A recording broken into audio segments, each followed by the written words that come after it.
What is this place? Somewhere long forgotten by everyone. It used to be a grand building. Now it's nothing more than a pile of rubble. No one comes here anymore, nor does anyone care about what once happened here.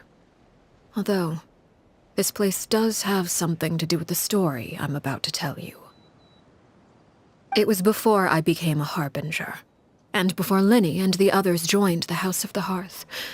Due to certain events, I first killed Clervie and then her mother. And this is where it all happened. You were the one that killed Clervie? Patience now. Allow me to explain Clervie's side of the story first. I'll start from the beginning. Clervie was 6 years old when she was brought by her mother, Crusabena, to live in the House of the Hearth. From the outside, it seemed like a fairy tale. A thriving family made up of kind adults and friendly children. Crusabena was the knave at that time, and the House of the Hearth was under her control. She was Clervie's mother by blood, but she was also the mother to all the children in the house.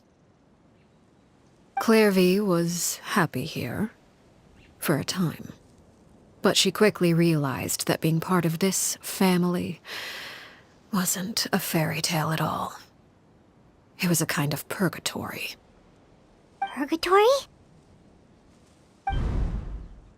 Exactly. The House of the Hearth takes in war orphans from all over Teyvat. But as for how to raise them, that depends entirely on the person in charge. Crusabena came up with a novel idea. She would teach the children to fight, force them to duel each other, and then crown as the king of the house the child who proved themselves most worthy of inheriting her title. It's difficult to estimate the number of children who died or were maimed in the process. There's little I can say about the ones who died. The ones that emerged with permanent injuries, on the other hand, well, they still served a purpose. They would be handed over to the doctor to be experimented on, or sent away on dangerous missions. Nothing more than tools to be used and then discarded. So those were the experiments Clervie was talking about. But what actually happened to her? You said that Clervie was Crusabena's daughter, so if Clervie tried to convince her to stop what she was doing, Crusabena probably would have listened, right? Despite being Clervie's mother, Crusabena cared little for her daughter. She forced Clervie to join the House of the Hearth only as a means to demonstrate her own impartiality as a mother, to prove that she treated all her children equally. Clervie did try to convince her mother to change her ways, but it was to no avail.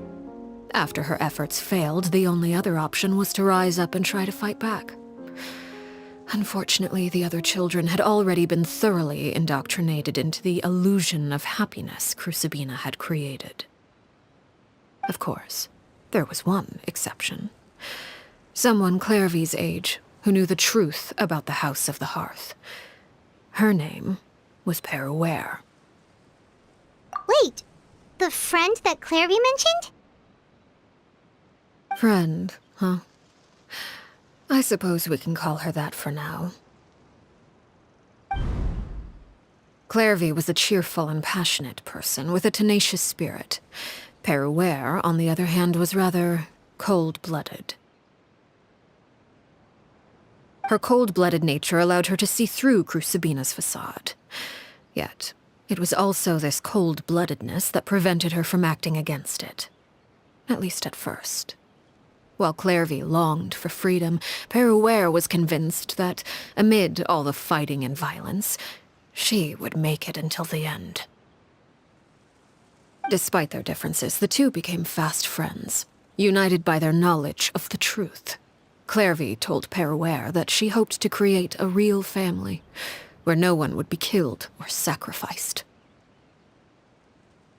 There may have been a certain naivete to her ideas, but Clervie proved her determination many times over. She tried countless times to run away, ask for help, or expose the truth. But her efforts only earned her beating after beating. The only thing that kept her going was her strength of will. Even with her body racked with pain, she would still stand on her tiptoes and open the window at night. She and Perouer would look out at the moon together, a fierce longing for freedom shining in her eyes. But one day that light simply vanished. Oh no. What happened?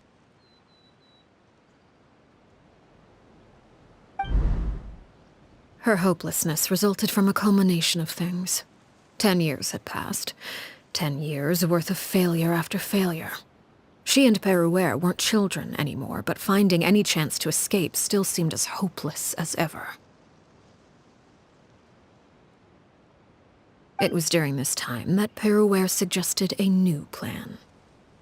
If escaping was out of the question, why not take down the very person sitting on top of this throne of lies?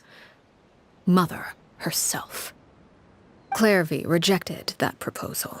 She claimed that, as a famous harbinger, Crusabena possessed an unimaginable amount of power. Trying to kill her would have an incredibly low chance of success.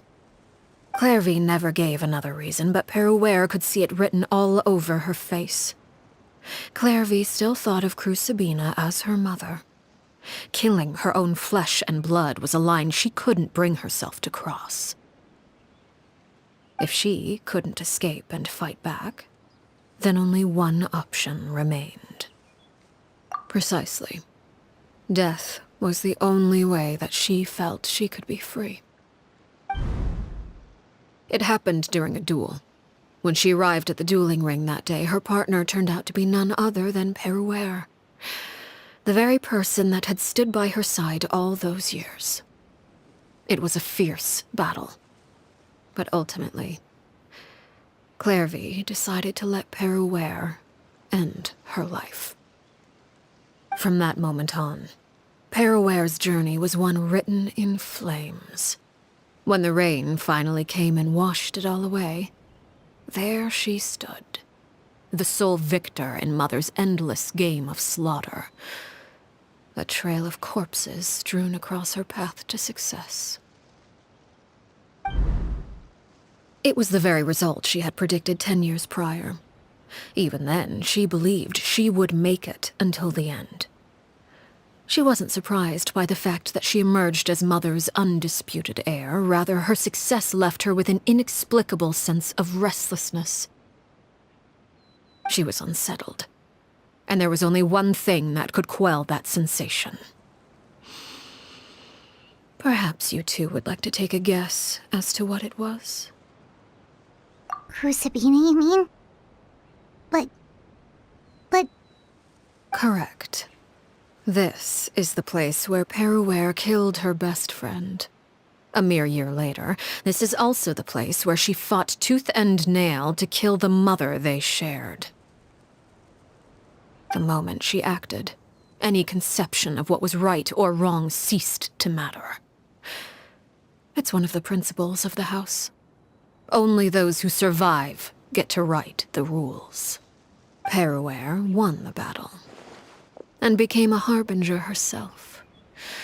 After which Her Majesty, the Tsaritsa, bestowed upon her a new name. Arlecchino. So the Perry Clervie was talking about... It was you all along.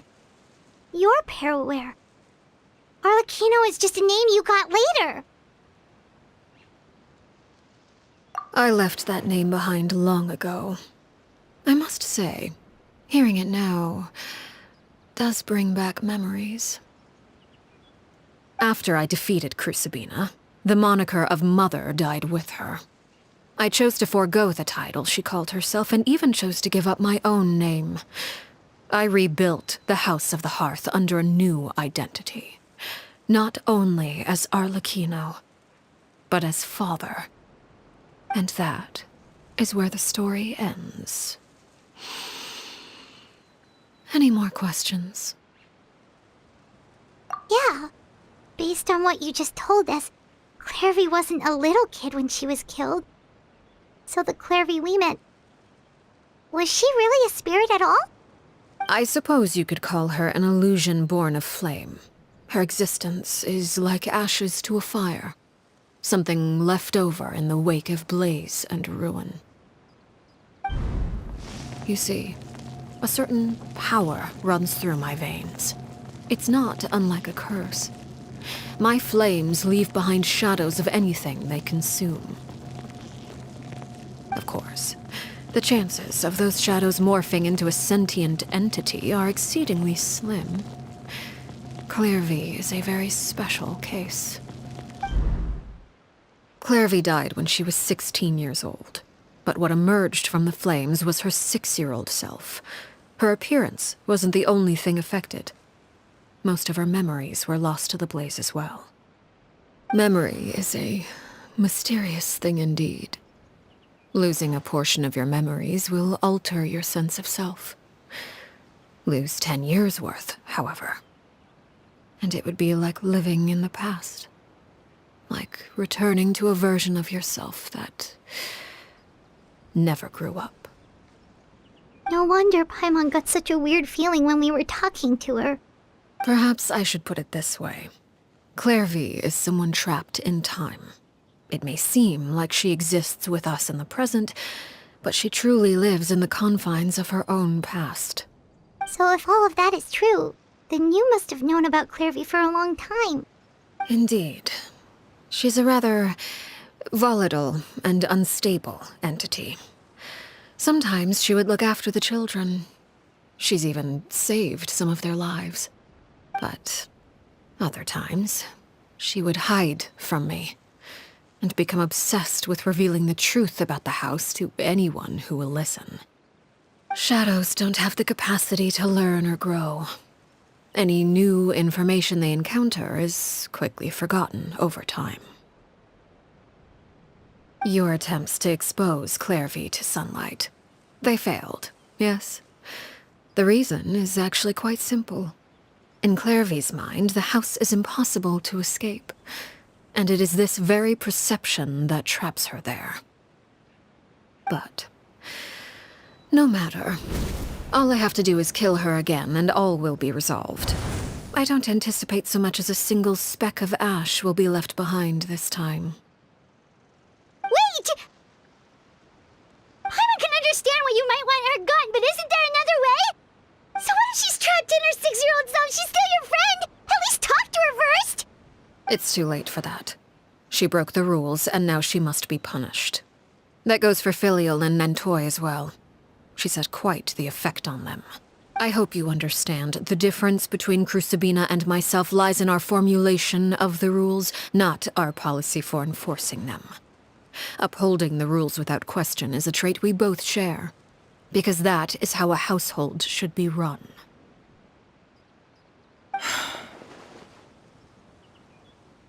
Is this really what you want to do? Whatever could you mean? Don't you want to say a proper goodbye at least?